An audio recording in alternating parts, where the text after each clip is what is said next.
তাহের শাহ যদি মিলাদুন নবী পালন করতে চান তার নবীর দেশে যান। আপনি পাকিস্তান থেকে বাংলাদেশে কেন আসছেন?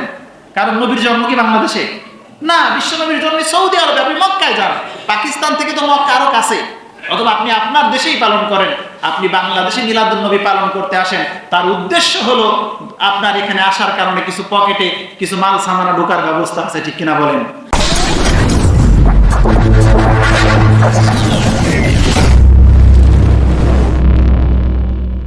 আজকে আমরা শুধুমাত্র একদিনের আজকে মিলাদুন নবী, সম্মানিত হাজিরিন, বলতে হয় দুঃখের সাথে বাংলাদেশ সহ বিভিন্ন দেশে আজকে ঈদে মিলাদুন নবী পালন করা হচ্ছে। খুবই ভালো কথা, নবীজির জীবন আদর্শ পালন করা দরকার।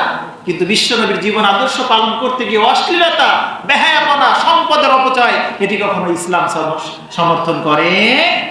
পাকিস্তানে আপনারা দেখবেন আজকে চট্টগ্রামে পাকিস্তান থেকে তাহের শাহকে নিয়ে আসা হচ্ছে। আওলাদে রাসূল তিনি একজন পাকিস্তান থেকে আসলেন, তার টাকনু, পায়ের টাকনুর নিচে তার প্যান্ট পরা, আমরা পত্রপত্রিকায় দেখেছি। তিনি মহিলাদের সাথে একসাথে বসে ছবি তুলেন, তার সফর সঙ্গীদের দাড়ি ছোট ছোট।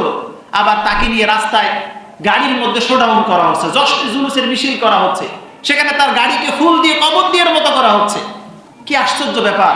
বিশ্বনবীর বেলাদাতে যদি খুশি হন, তাহলে বিশ্বনবীর সুন্নাহ অনুযায়ী রোজা রাখেন, তার উপরে বেশি বেশি দুরূদ পড়েন, বিশ্বনবীর জীবন আদর্শ দিয়ে সমাজটাকে পরিবর্তন করে দেন। কিন্তু একদিনের মিষ্টি খাওয়া আর রাস্তায় জশ্নে জুলুস আর ফুল দেওয়ার এই অপসংস্কৃতির সাথে ইসলামের কোনো সম্পর্ক নেই। তাহের শাহ যদি মিলাদুন নবী পালন করতে চান তার নবীর দেশে যান। আপনি পাকিস্তান থেকে বাংলাদেশে কেন আসছেন? কারণ নবীর জন্ম কি বাংলাদেশে? না, বিশ্ব নবীর জন্ম সৌদি আরবে। আপনি মক্কায় যান। পাকিস্তান থেকে তো মক্কা আরো কাছে। অথবা আপনি আপনার দেশেই পালন করেন। আপনি বাংলাদেশে মিলাদুন নবী পালন করতে আসেন, তার উদ্দেশ্য হলো আপনার এখানে আসার কারণে কিছু পকেটে কিছু মাল সামানা ঢোকার ব্যবস্থা আছে, ঠিক কিনা বলেন?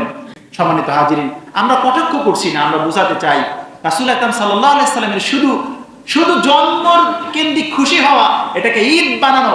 হ্যাঁ, যদি আপনি এটাকে শাব্দিক অর্থে ঈদ বলেন, ঈদ মানে খুশি। ঈদ মানে কি? খুশি।